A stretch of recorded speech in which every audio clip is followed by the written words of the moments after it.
Copyright in these lectures is either owned by the ANU or a third party who has licensed the ANU to use it. Students may use the recording for personal study only. No lecture may be communicated online, copied or shared without the prior permission of the ANU. Okay, so let's get started with today's class. What I usually like to do for Echo 360 recordings is to extend the capture by a couple of minutes so that we don't get cut off at the very last minute. So let me just extend the capture by 5 minutes so that everything would be completely captured. Okay, so let's switch to what we have to do today.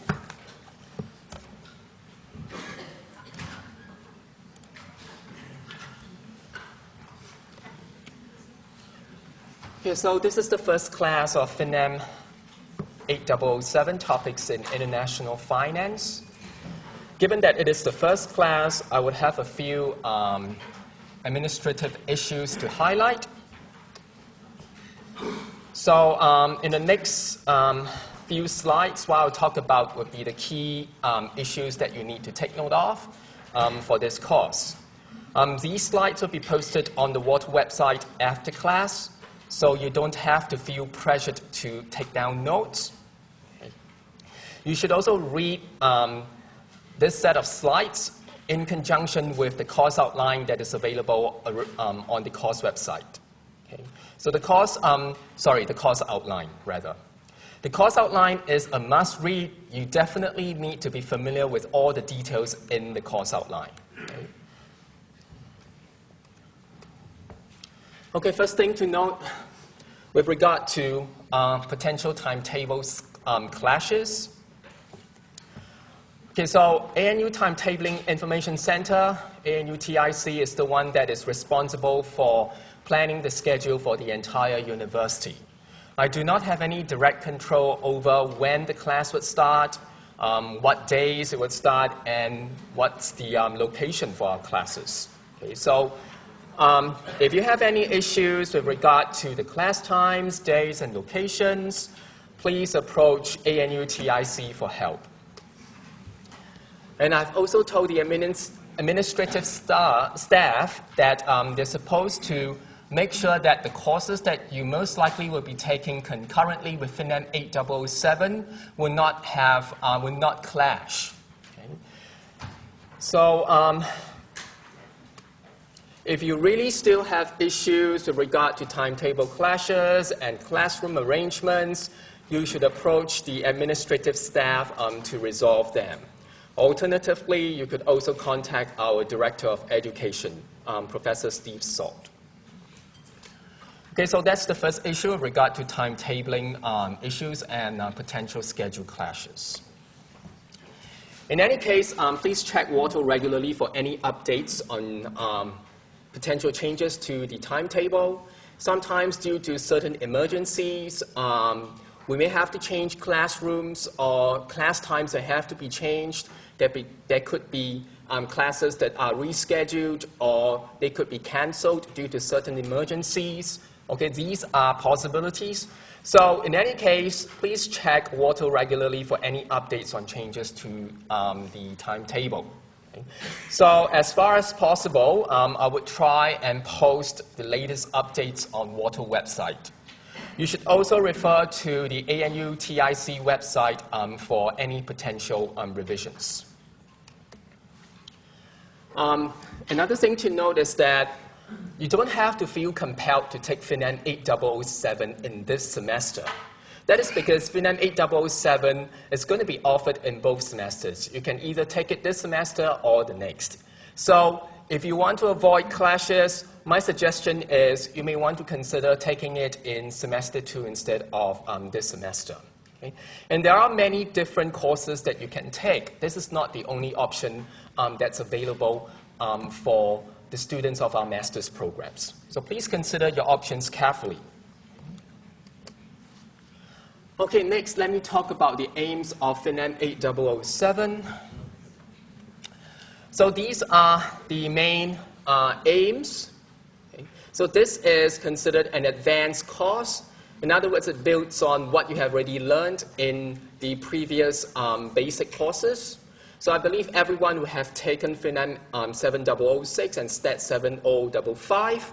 Okay, so these are our foundation courses.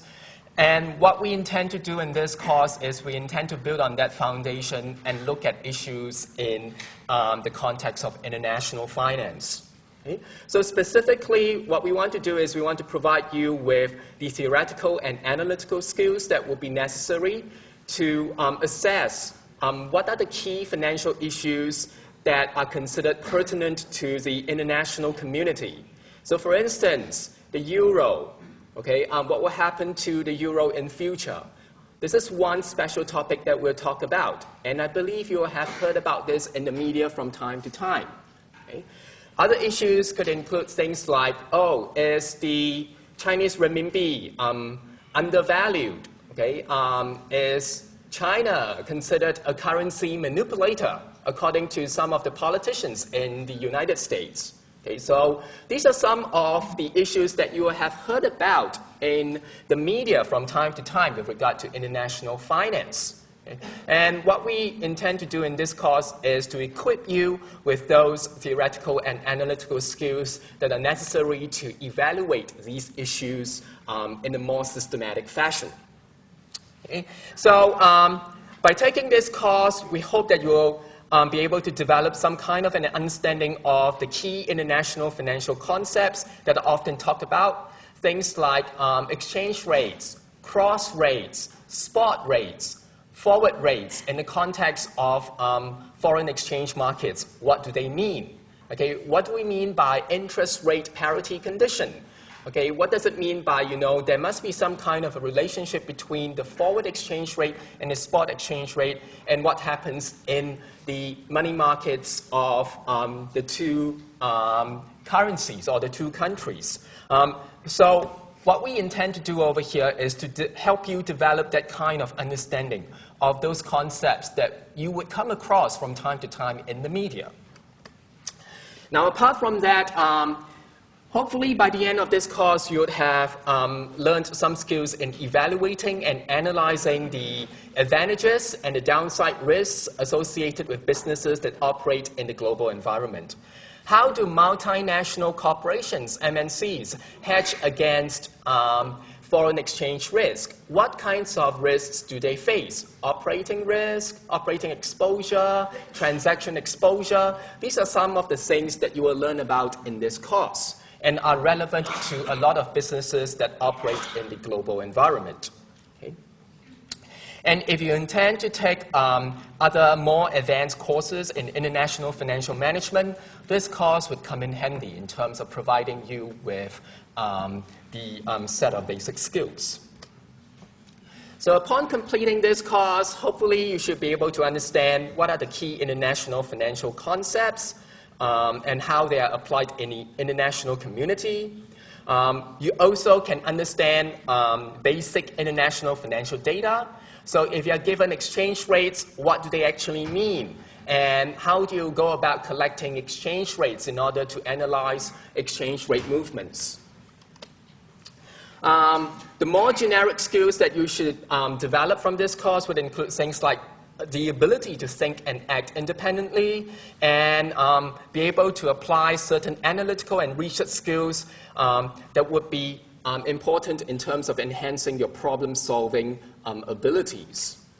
So these are the more generic skills that you should have picked up by the end of this course. So what I intend to emphasize in this course would be on the applications of international finance concepts. Okay, so we talk about empirical applications. And as far as possible, what I'll try to do is I'll try and include special topics and specific case studies so that you understand how those concepts are applied in real-life examples.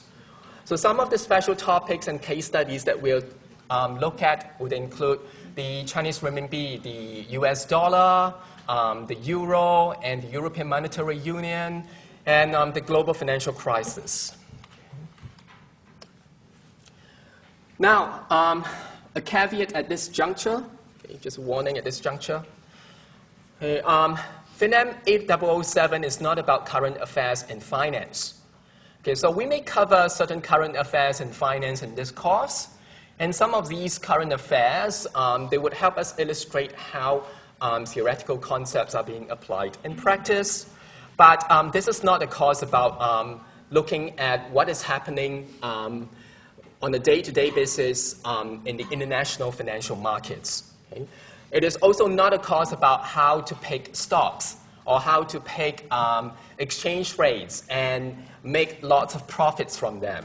Okay? So we are not going to talk about like, oh, maybe next week the US dollar, would appreciate, and what happens is everyone should go and buy. Okay? So these are not the things that we would talk about directly. We're not going to be talking. We're not talking about current affairs and finance, or even personal financial or investment planning. Okay. Of course, some of the concepts that we learn are still relevant, but these are not the main objectives of the course. And I've said this many times to previous batches of the students that I've taught. I've told them that specifically, if I knew that there is some kind of a foolproof way to make quick bucks and earn lots of money, I would not be standing in front of the students teaching. Okay? Everyone would be out of this classroom and using that model or using that trading rule to make lots of money. We would not be sitting in this classroom. Okay? So I don't have that foolproof way, and that is why I'm standing here. But nonetheless, it doesn't mean that what we learn in this course, they are completely useless. They are still useful concepts in terms of understanding issues about international finance and how we can clarify arguments for and against certain policies. Okay, so this course is not completely useless, okay, even though it may not teach you how to make lots of money. Now, just to bear in mind, just to make a note with regard to the technical level of this course, this is an advanced course, so you'll be expected to learn more than what you have already learned in FinAm 7006 and STAT 7055. Okay, so what happens is we will build on all the concepts that you have learned previously and look at them in the context of global financial markets. Okay, so you need to build on the knowledge that you have previously learned. So these advanced courses like FinAm 8007, they are meant to help you transition to research training programs and maybe get yourselves equipped with knowledge that are associated with potential professional accreditation. So more specifically, FinAm 8007 is designed to complement what you are currently learning in the other advanced and specialist FinAm courses in our master's programs. The focus is strongly international, so we'll look at different kinds of international issues. And these are very relevant in terms of appreciating the complexities of key issues in international financial markets. So, what is your commitment? Now, at this point, what I'm going to talk about is what the instructor would expect of you in terms of the workload. Okay, so what you're expected to be committed to. It's like what people in political science would talk about, the social contract. Okay, some people who have studied politics or political science would have heard about this term called social contract. It's like some kind of implicit agreement that, certain things ought to be done. So, as your instructor, I would expect you to be committed to this course.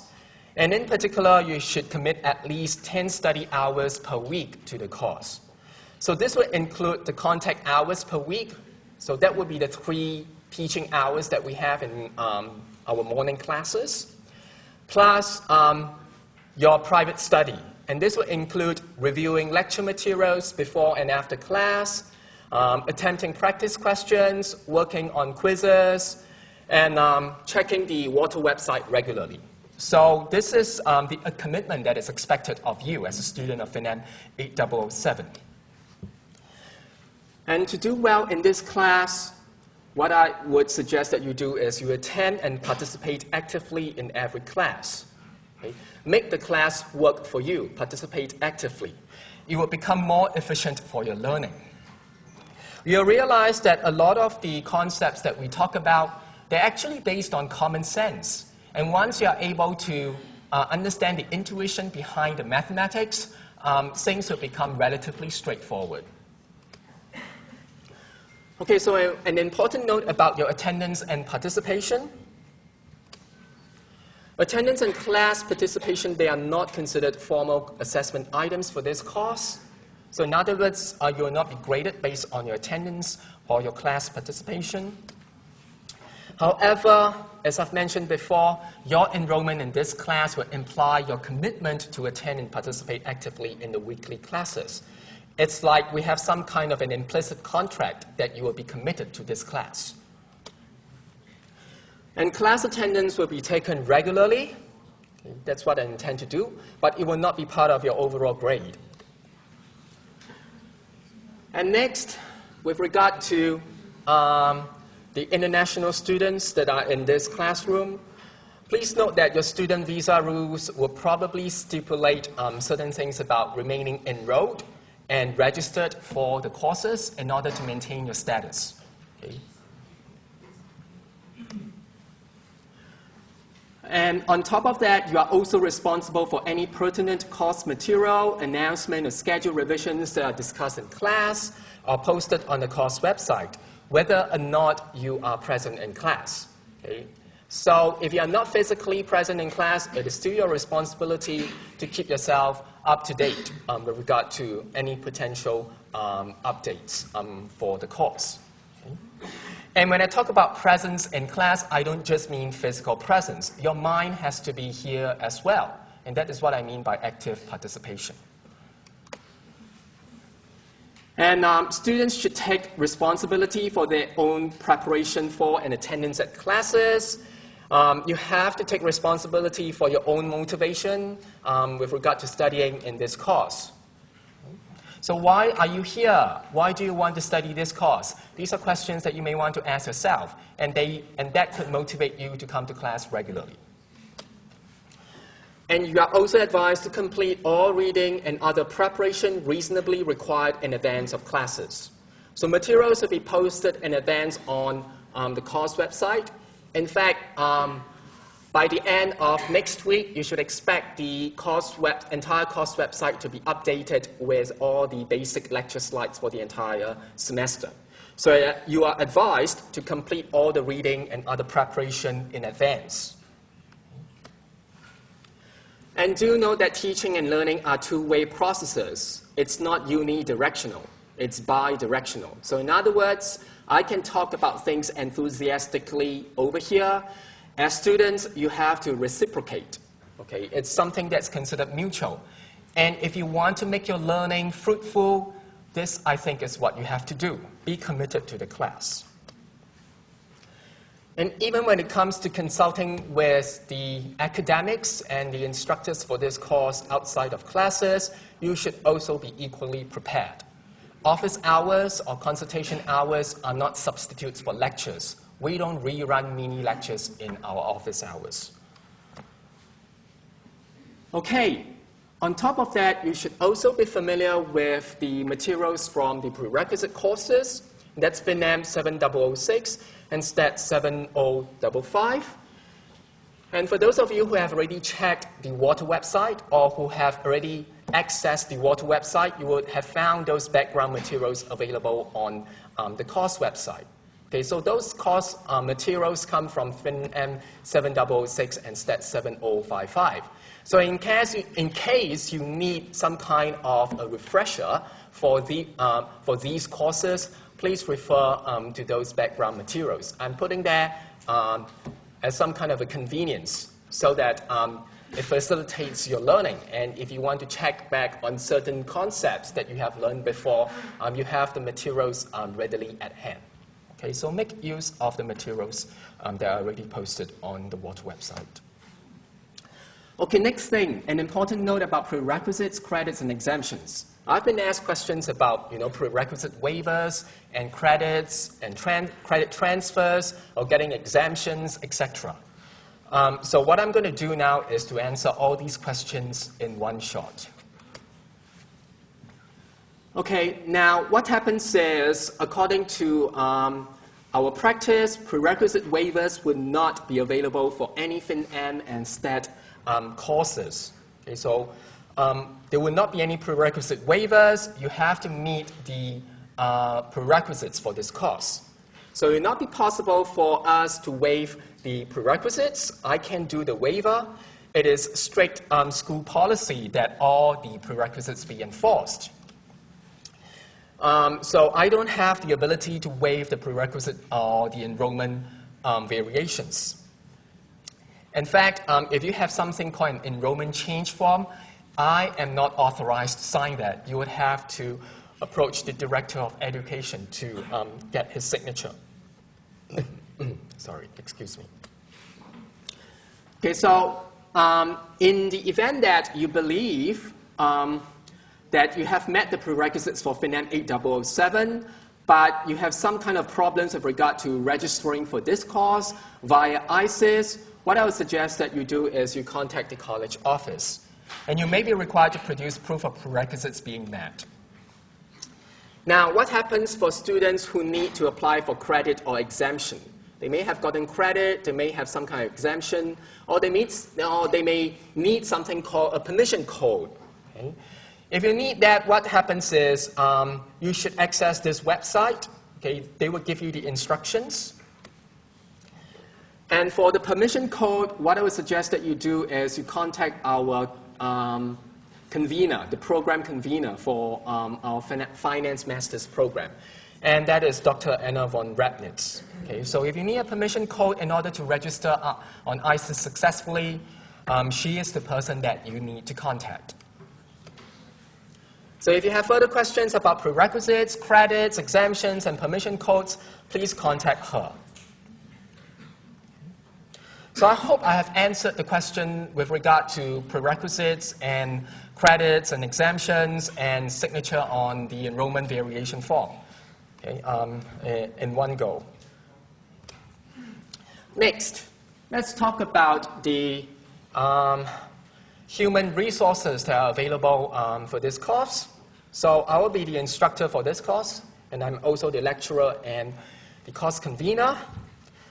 So this is my contact information, and if you want to refer to some kind of a biography about me, it's available on Watto. So let me just quickly refer to that biography. So this biography is something that you can read from Watto. I've posted it on Watto, and what happens is, it seems like our school would expect lecturers to introduce themselves so that people know who they are. Okay? In fact, some students have mentioned in my previous student evaluations that I should tell them who I am, what kind of CV do I have, what kind of accomplishments do I have in order to be able to tell whether this course is considered important for them or not. Okay? So you have my biography on the Watto website. And if you're interested, you may go ahead and read it. Okay, and my office, it's located in CBE 26C, room 408, and it's next to the fire exit. Okay, it's very close to the fire exit in one corner of the building. Okay, let me talk about emails. Usually, emails are answered within 3 business days, but please note that I'm not available 24/7, 365 days a year. Okay? So don't expect some kind of a reply within the next 10 minutes after you have sent me an email. Okay? I'm not in front of my desktop all the time checking emails. And please state FinM 8007 in your email so that it doesn't get lost amongst all the emails that I have. Some emails will not be answered. Okay, general emails in particular will not be answered. So things like asking for information that is already publicly available on Wharton. Okay, those things, I will not answer those emails. Please check Wharton regularly. That is the main means by which we communicate with you. Okay, so the Wharton website is a very important learning tool. Okay. And information asking for, and emails asking for information that is already made known in the weekly classes, I will not answer those emails. Okay, you have to check the lecture recordings. Okay. Please check Wharton regularly and come to the classes. Next, emails asking for clarification of concepts will not be answered. It's not possible for me to draw demand and supply curves or draw different kinds of graphs on the email. That would take like a few hours. Okay, so if you want clarification of concepts, emails would not be the best tool to use. Please come to our office hours or ask the questions during or after class. Okay? And that is because this course is highly quantitative and technical by nature. So what happens is, if you need any clarification of concept, email would not be the best way to do so. If emails can solve everything, then I think we would not need to come to classes at all. Right? And emails on how to answer quiz questions that we may have, practice questions that we will have, they will not be answered. Okay? Because these things are typically covered in class. But if you require further clarification in order to resolve your doubts, what you can do is you can ask the questions during or after class or during my office hours. And do note that emails are not substitutes for attending classes. I will not be providing quick reviews. Okay, so please don't send emails like, oh, could you please give me a quick review of what has transpired in today's class? I missed the class because of blah, blah, blah, blah, blah. Okay, emails are not substitutes for attending classes. As I've said before, if emails can substitute what we do weekly, then I think no one needs to come to class at all. And I will also not review materials from prerequisite courses via emails. If you want reviews, check the background materials that are already posted on the course website. I believe those materials are considered quite complete. Okay. Important announcements related to the course may be sent to your ANU email account. And what happens is, if these announcements have already addressed your issue, your individual email query, then you will not receive an individual response. So please check your email regularly because sometimes it may give you important announcements that are related to your course through your ANU email account. Okay, next thing, office hours. So I plan to have office hours every Wednesday from 9:30 a.m. to 12 noon. And what I have done is I have checked the context sheet available on the Timetabling Information Center website, the TIC website. And according to that website, it seems like this period, it should minimize a lot of clashes that you would have. So as far as possible, I try to avoid having office hours during the times when you would have lectures for your other concurrent courses. Okay? Now, do note that there's over 200 students in this class, so it is not possible for me to satisfy everyone's preferences. Okay? But what I have tried to do as far as possible is to set aside the time each week regularly to facilitate consultation. So if you have any doubts, you can come to me on Wednesday, 9:30 to 12 noon, to discuss your doubts.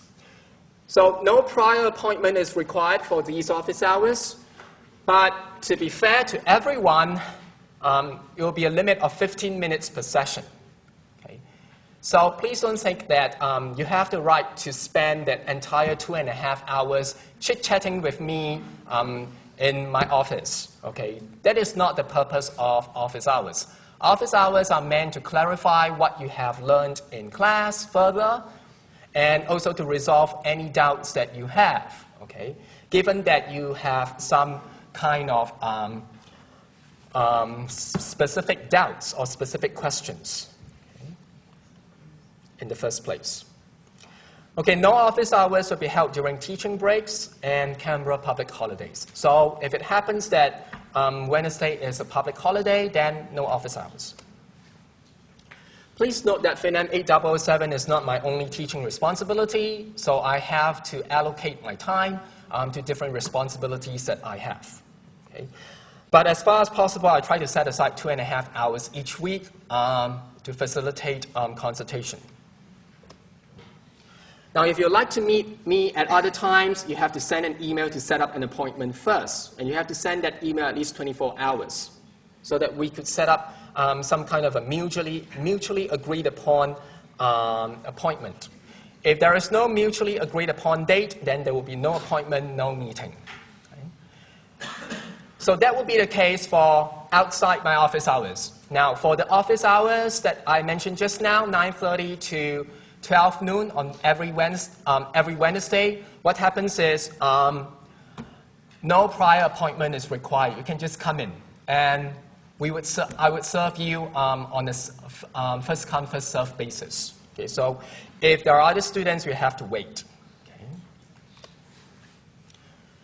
So stated office hours and appointments are not substitutes for lectures. It is not possible for me to rerun mini lectures during my office hours.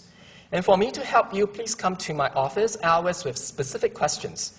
Now, this would be productive and efficient for both of us. If you have those specific questions in mind, come and ask them, and we can resolve them within 15 minutes. And that will help both of us in terms of getting your doubts clarified. And please ask your questions in English. Okay? So I may speak different languages, a few languages, but the language of instruction at the ANU is English. Okay? So to be fair to everyone, we have to use English. Okay? This is a professional setting. And if you'd like to ask me questions in English immediately after class, you're welcome to do so, but please note that I have to log out and set up the classroom so that the next lecturer and the next class can come in and start their class punctually. So please wait for me outside the classroom as a matter of courtesy. Okay, now, given that this course is highly demanded, what happens is we have no choice but to use a big lecture room. Ideally, I would like to use a smaller classroom with a smaller class size so that I'll be able to interact with the students and help them in terms of their learning. But unfortunately, the demand for this course is very high. And you probably know the reasons yourselves. Okay? So I'm not going to try and find out what the reason is or what the reasons are. Okay? But in any case, I am the only lecturer for this course. Okay? So please note that I have to be equitable in terms of how I allocate my resources and time and effort to everyone. Okay? So I have to make it such that it's a level playing field. Okay, next, I have also made arrangements for a tutor for this course. So there will be 2 instructors. But that tutor will only provide weekly office hours. I'll talk about the schedule of his weekly office hours in the next class or probably next week. Okay? But in any case, we have a tutor. So this would mean that apart from the 2.5 office hours that you have from me, there will be other additional office hours that you can use. Those office hours would be helpful in terms of clarifying your doubts that you have or resolving whatever questions that you have with regard to this course. Okay? No weekly tutorials for this course. The tutorials and workshop discussion, they are all incorporated within the weekly classes. So let me just emphasize what the class days, times, and locations are. So it will be one single location. Fortunately for us this semester, okay, we'll come to the same classroom. It's in Copland Lecture Theatre, Building 25. Okay? And hopefully, we should be able to stick with this classroom for the rest of the semester. So from Tuesday, Wednesday, and Thursday, okay, every morning from 8 to 9, we'll have classes. And tutorial discussions is incorporated as part of the weekly classes. What happens is there will be no separate registration for the tutorials. So typically what happens is you will see practice questions being posted in advance on the course website. And what happens is we would typically discuss them in the following week, say usually Thursdays. Okay? But sometimes, given the pace of the classes, we may bring forward or push back the discussion of those practice questions. But usually they will be discussed on Thursdays, okay, if there are no schedule changes. Okay, next thing, let's talk about the textbooks. So there are no required texts, but what happens is we have a few recommended texts, and the main recommended text that we have for this course is International Financial Management. Whether you want to buy this text or not, it's entirely up to you. Okay, let me just repeat this sentence. Whether you want to buy this text or not, the decision ultimately lies with you. Okay? So I'm not going to say that, you must buy this text or don't buy this text. Okay? So if you come up to me and ask me, oh, should I buy this text or not, I'm going to say the decision lies with you. Okay, so I've repeated this thing 3 times. It means that this is very important. And this text will be available in the Shifley Library. What I've done last semester is to set up some kind of a library reserve collection so that students can have on-campus access to the textbook.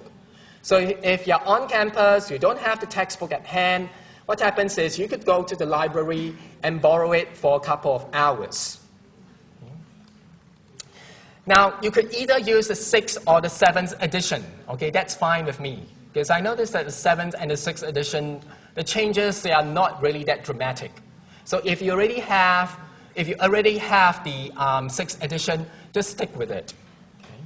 If you want to buy the 7th edition, that is fine too. Now, if you use any other edition, other than those recommended here, you're doing so at your own risk. Okay? So any other edition, it's your own responsibility. But what I'm saying over here is just the 6th or the 7th edition. So this is how the text looks like.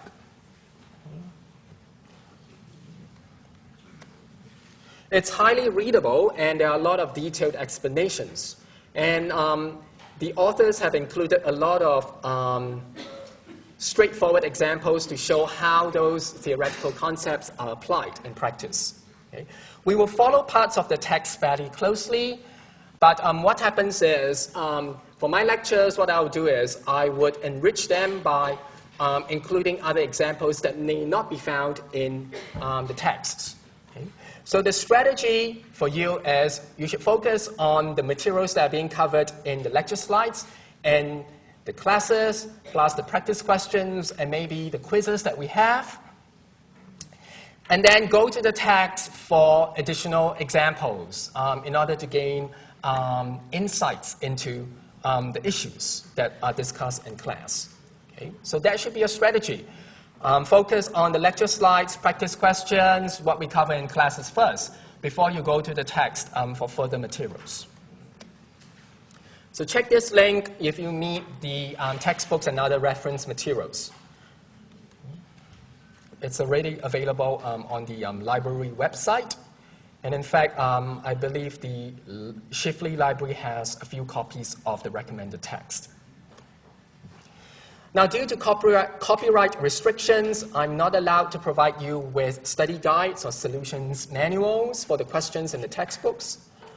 So what happens is they will not be provided via email or on Wattle. Okay, that has to do with copyright restrictions. So let me talk about how what the schedule of availability of the course materials will be like. So there are background materials, and what happens is I have the lecture slides for this week and the next already posted on the Wattle website yesterday. And for the entire semester, you should get the basic lecture slides by the end of next week. So that will give you time in order to do advanced preparation before you come to the weekly classes. I will also post the practice questions by the end of next week so that you have you have the opportunity to read them in advance and work on them. we would commence discussion of the practice questions in week 4. Okay, so after we have covered a certain amount of materials, then we will look at practice questions. But in addition to the practice questions, what I'll do in class is I'll have short quizzes. Okay, so those short quizzes, they are not graded, but they are meant to test you on the concepts that we have already learned in the previous classes. Okay, next let me talk about the WATO website. So this is the link to the WATO website. So for those of you who are new to the ANU, okay, this is where you should go to in order to access the course materials. And this is how the course website looks like. And if you get in, after you use your Horus ID and your password, this is the course website. Let me just take a look at the actual thing. Okay, so this is how the actual thing looks like. Okay. So you have the course outline and the different topics arranged. So what happens is topic 1 will have the background materials, topic 2 will have the practice questions, the in-class quizzes, and guidelines on the in-class test. Okay, so we have an in-class test that will be a graded assessment, but for the in-class quizzes, they are not graded. But we'll do them on a regular basis so that it keeps you on your toes and you understand what are the concepts that we have already learned in the previous classes. And on top of that, I would also use the in-class quizzes as a way to mark attendance. As I mentioned before, I'll be taking attendance from time to time, even though it is not considered a graded assessment. And I have also arranged, in addition, I've also arranged the topics. Okay, so they're already available on the WATO website. And you should find the materials there by the end of week 2.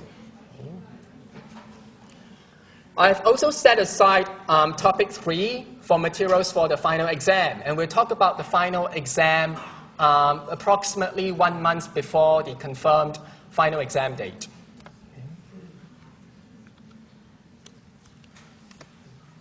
If you have any issues with WATO, you need to contact the WATO support team. And if you are just registered for the course via ISIS or Horus, what happens is you need to wait a couple of days before the course website would appear in your WATO website. So for technical support, please contact the IT service desk. Now, do note that course registration for ISIS is not linked to WATO on a real-time basis, so there could be some kind of a delay. And you may also need to check your student registration status. Your registration status may have to be valid in order for the course website to appear. Okay, one thing to note about lecture recordings. So as far as possible, what I'll do is I'll make sure that Echo 360 is working as per normal. Okay, and what I've shown you this morning is I would extend the lecture recording by a couple of minutes so that we don't get cut off at the very last minute of the class. Okay? But these are things that I'll try and do as far as possible to ensure that everything is working.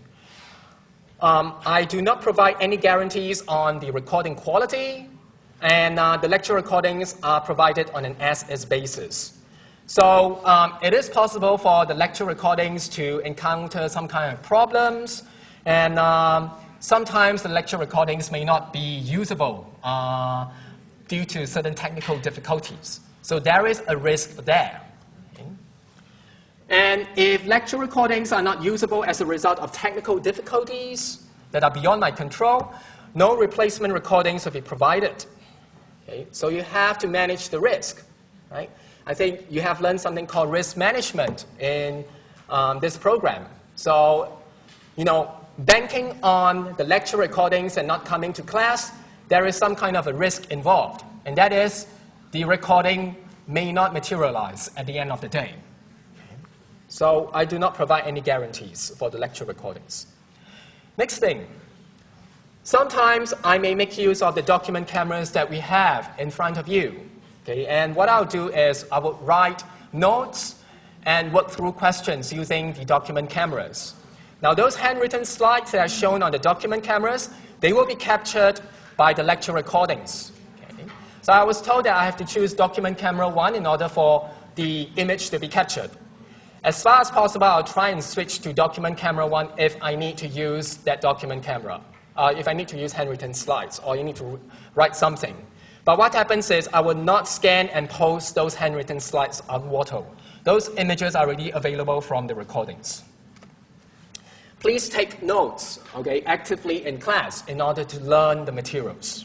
This is what you should do as a student. Okay, next let's talk about the course structure. I think if you want to look at the course structure, this is like some kind of a broad picture, a roadmap as to how things are actually divided in this course. The details can actually be found in the course outline. So the course outline is available from the course website, as we have already seen just now. And if you refer to pages 8 onwards, the course outline will be there. But do note that there could be scheduled revisions depending on the weekly paces, the pace of the weekly classes. Okay, sometimes we may move faster, sometimes we may move slightly slower. For the first couple of weeks, I would move at a slightly slower pace. But in the next few weeks, we would start to gather momentum. And you have to try and catch up. Okay, this is to be fair to those of you who are already familiar with the materials, or they feel comfortable with the materials. I have to strike a balance. Some people like it fast. Some people like it real slow. Okay? So I have to strike a balance and try and make sure that people who are fast learners and people who are slow learners are able to get something from the classes. Okay? So sometimes the pace may seem a little bit fast, sometimes it may seem a little bit slow. So please bear with me. Okay? That is because I have to take care of the preferences of over 200 students. Okay, in any case, you can read the details from the course outline. And this is the course structure. We'll look at basic concepts, and then we would move on to different markets and understand how foreign exchange rates are actually being determined in practice. We'll talk about things like arbitrage, speculation, and hedging. Then we would move on to special topics in the second half of the course. So what are those special topics? Those special topics, they're considered quite popular amongst the students that I've taught before. And these special topics are related to current affairs, even though I've mentioned that current affairs is not the main focus of this course. Okay? We'll look at the renminbi, we'll look at the US dollar, and then we'll look at things like the global financial crisis, and lastly, the European Monetary Union and the euro. So you probably have heard about these terms in the media from time to time. Okay? Is the renminbi undervalued? What will happen to the US dollar? Will the US dollar tank in future? It would just go into some kind of a spiral, downward spiral, because the US government has accumulated a lot of debt, or the trade deficit is just too high. And that is why the US dollar has a lot of downward pressure exerted on it. So these are some of the issues that we would examine in the special topics. So for further details, please refer to the course schedule. Next, let's talk about something that you'll be very concerned about. Okay? So in the assessment tests, we have 2 assessment tests. One would be the in-class test, the other one would be the final exam. For the in-class test, I would like to talk about it in detail next week. That is because I understand that enrollment is still in a state of flux. So what happens is there could be more students coming in, and there could be students dropping the course.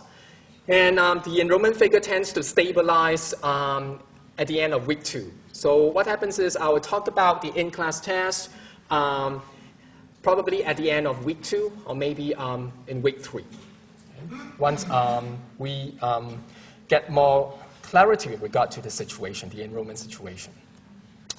In any case, please note that the in-class test is worth 25% of your overall grade. But if it's redeemed, then it's worth 0%.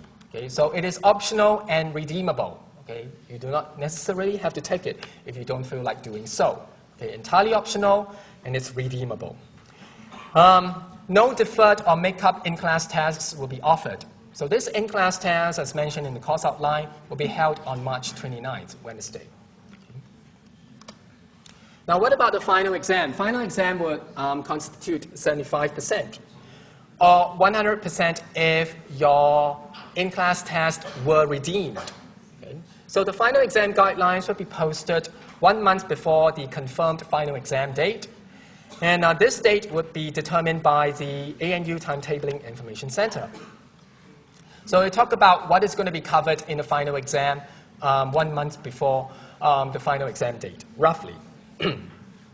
But at this juncture, what I would like to mention is that, unless otherwise explicitly stated, all things that are covered in this course, all things that are posted on Wattle, they are potentially examinable in the final exam.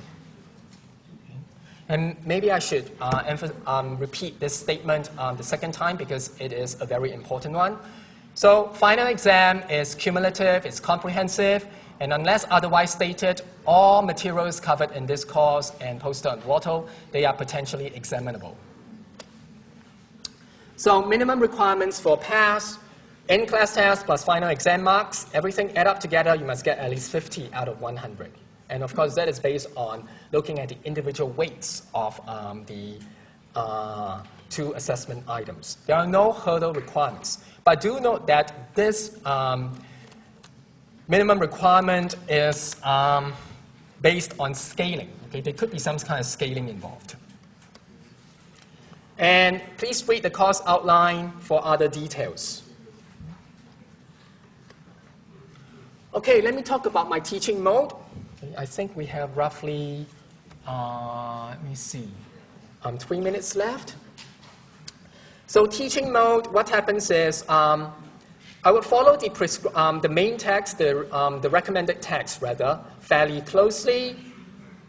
But what happens is there could be additional examples introduced in classes, and they are meant to complement what you have learned from the textbook.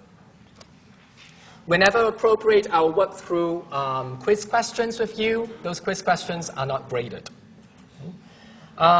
These questions will be similar to the ones that you will see in actual final exam. So please bring a non-programmable calculator to each class. That non-programmable calculator would be necessary even for your final exam and the in-class test. Handwritten slides will not be scanned and uploaded on Wattle because the images have been captured by the lecture recording device. So your study strategy, focus on the course materials first. Okay, what you have on Wattle, what I say in class. Then go to the recommended text, look at the summary, and pick out the relevant examples. And then work on the practice questions, work on the quizzes. Okay, that should be the strategy that you should adopt for this course if you want to be efficient. Okay, next, let me talk about a few rules in terms of how we conduct ourselves and interact ourselves for the rest of the semester. Okay. So, first of all, our relationship is strictly professional.